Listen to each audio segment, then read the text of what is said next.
It's really nice when you've learned the art of doing something for years to the point where you've taught yourself something so vigorously that you can actually finally get to a place in life where you enjoy what you taught yourself.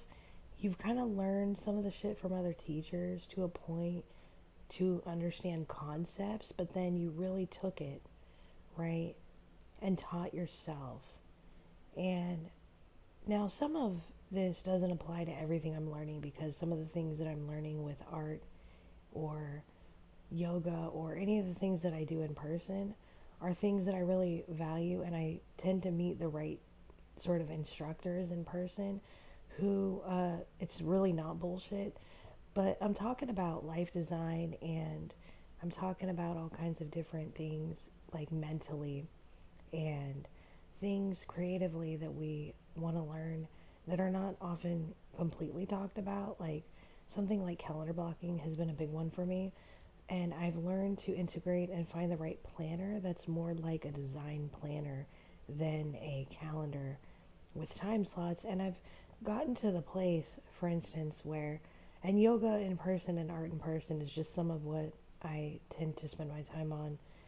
um, I'm starting to really add my life up in a lot of different profound ways, in person, just hybrid, whatever.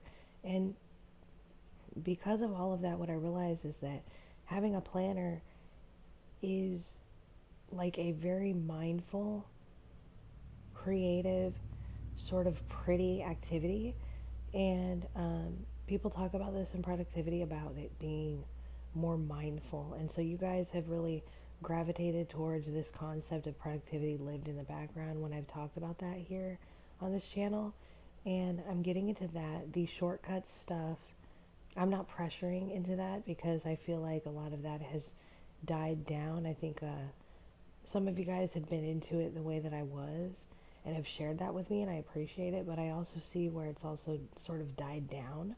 So I'm finding a rhythm now that's more about creativity, the art of having a planner rather than the productivity of having a planner. Day theming with emojis, or, you know, the art of prompt engineering has been huge. And I've really learned a lot about AI with Structured Daily Planner app. And I've learned a lot about life in general with just being active and doing things. And if that means that the day has nothing planned and I really just want to put a pretty design on my home screen using Structured Planner, I feel like it's a way to draw in that way and then put it down. I don't